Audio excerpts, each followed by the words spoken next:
He saw the Washington Post talking about a disabled boat as opposed to a destroyed boat, and understood, as a guy who served for 22 years, wait, that makes a difference. If the mission is to destroy a boat, and after strike one, it's only been disabled, you can pretty much bet your dollars to donuts there's going to be a strike two. That's a mission not accomplished. And so the second strike would have been perfectly within the laws of war, with or without two survivors clinging to some portion of the boat. But on top of all that, we get the New York Times now reporting that at least one of the officials they spoke to reports that one of these alleged survivors, or whatever you want to call them, had radioed back, was actually radioing back to another narco-terrorist saying, like, help, the boat has been disabled, and giving, the people in command, like Admiral Bradley, even more reason to take the second strike. And we also now learn, contrary to the Washington Post report, that Pete Hegseth did not issue a second order. There was no verbal command to kill everybody, as WAPO reported. So, Rich, there was a litany of things wrong as it looks today from that Washington Post report, which is diametrically opposed to the New York Times and to what the White House and the Pentagon are saying.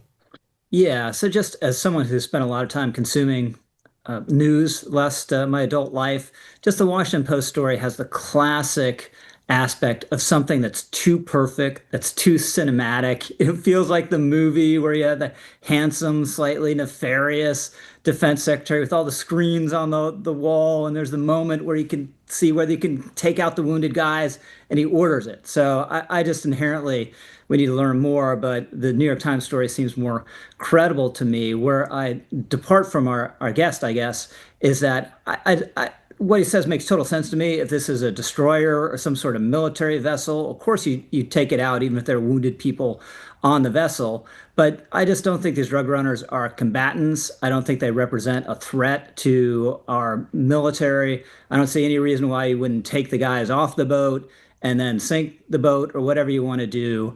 So I have a problem over and beyond the double tap. I don't think we should be tapping these boats to begin with because they're not combatants.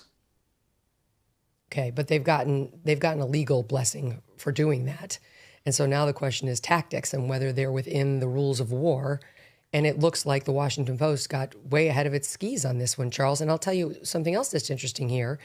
This morning you had NPR, and I believe, I don't know what NPR tapes, excuse me, it's Up First podcast.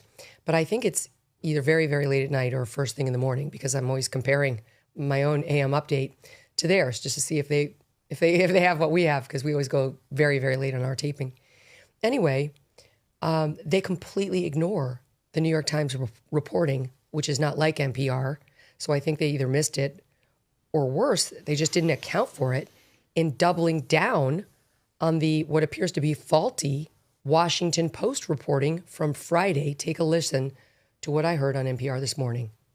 So on Friday, the Washington Post reported that on September 2nd, U.S. forces struck one of those boats, leaving survivors afterwards. And so Hegseth gave an order to kill those survivors. Now, NPR later confirmed that Hegseth had ordered both strikes.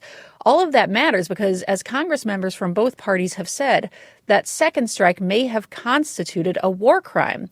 Meanwhile, the Department of Defense in that Washington Post story said that, quote, this entire narrative is completely false. Now, what did we learn from the White House yesterday?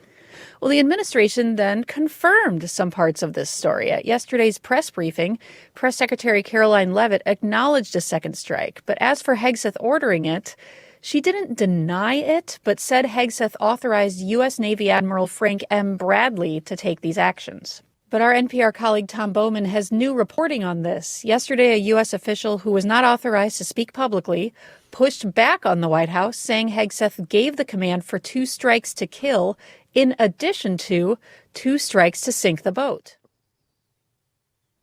Okay, so it's like the New York Times report doesn't exist. She doesn't acknowledge Caroline Leavitt did say yesterday that Hegseth did not say kill everyone.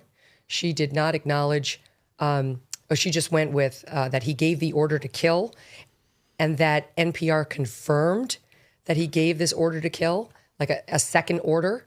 And she did not acknowledge the Hegseth tweet yesterday saying Admiral Bradley is the one who did it, and we stand behind him. He basically said, Admiral Bradley commanded the operation. He did nothing wrong. We stand behind him 100%. So, like, none of this is in NPR, which I will confess is shocking to me. Your thoughts? Well, that part's not shocking to me. I was skeptical of the Washington Post story. That doesn't mean it's untrue, but I have been and remain skeptical of it, having lived through now 10 years of stories relating to Donald Trump.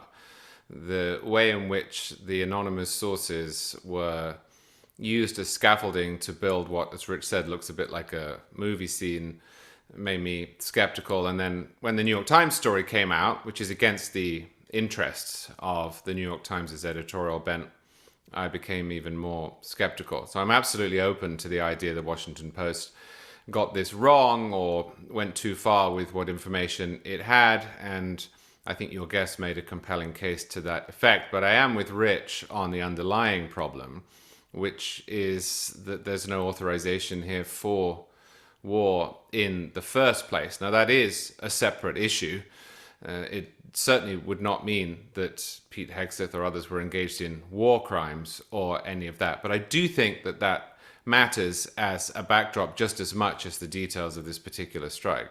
It does matter. I agree with you that it matters. Before I move off of this, and to that, I want to point this out. John Podhoretz, he's not a fan of Pete Hegseth, I think it's fair to say, of Commentary Magazine. He tweeted out, if this New York Times story is true, the Washington Post story is a genuinely vile slander of both Hegseth and Bradley. And he's seeing it too. So this is a major conflict between, the New York Times on the one hand, NPR and Washington Post on the other hand, and we'll see how it gets resolved. But resolve it should, because you've got military service personnel twisting in the wind. And the whole thing is so wrong. This is all started by Mark Kelly. He has this aw shucks, like, gee, I'm just being neighborly here, letting the soldiers know that they shouldn't obey these terrible orders, which inevitably, the evil Donald Trump or Pete Hegseth are giving. So, like, I'm just Joe Friendly trying to remind you of this. But, like, that's what set this whole thing off. Here that is. This is actually from Meet the Press on Sunday, SOT0. You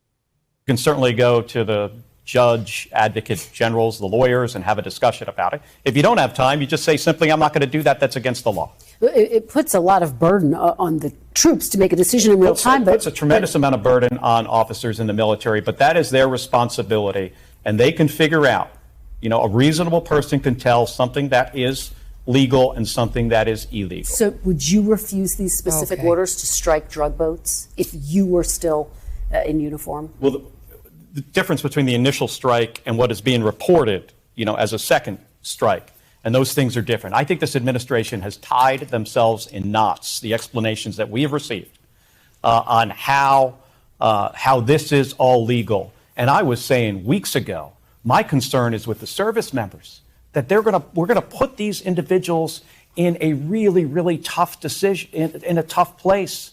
And they may find out, down the road that they did something that is illegal. It is not fair to them.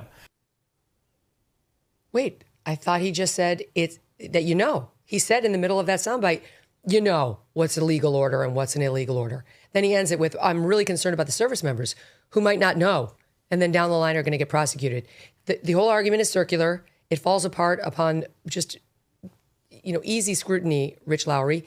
And that's because he's not doing protect the troops. He's doing politics.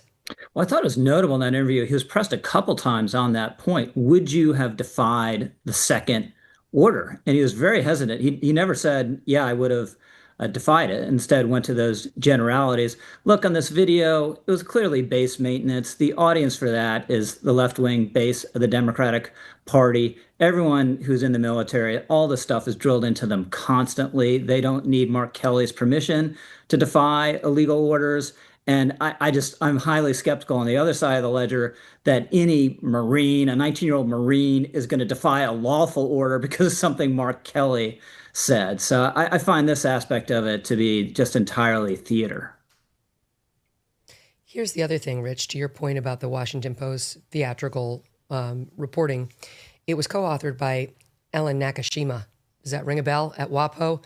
She's been square in the crosshairs of our friend Glenn Greenwald for many years, who has kept the receipts on the Russiagate fake reporting. And she was almost as bad as Natasha Berstrand, who's also all over this story. Two of the chief antagonists of Trump 1.0 are back in Trump 2.0. And now here's Ellen Nakashima, who won a Pulitzer in 2018 for her fake Russiagate reporting that said that Russia was trying to help Trump win the White House.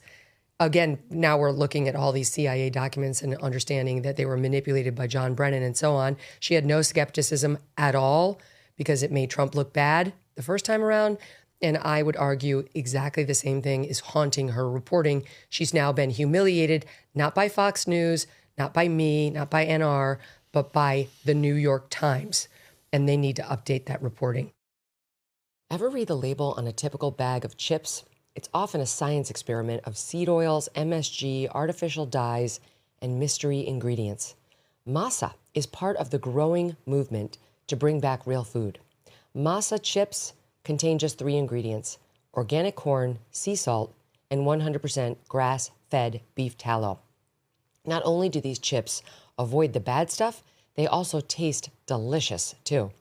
Snacking on Masa chips is nothing like eating regular chips. With Masa, you feel satisfied, light, and energetic with no crash and no bloat. And if you love Masa, then you will love Vandy Crisps. Vandy, which is Masa's sister company, makes the most delicious 3-ingredient potato chips too. Ready to give Masa or Vandy a try?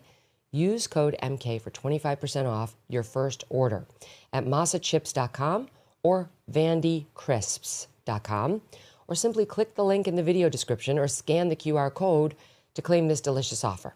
Don't feel like ordering online? Masa and Vandy are now available nationwide at your local Sprouts supermarket. Stop by and pick a couple of bags up before they're all gone. Thanks so much for watching. If you like what you just saw, hit the subscribe button for more clips and full episodes.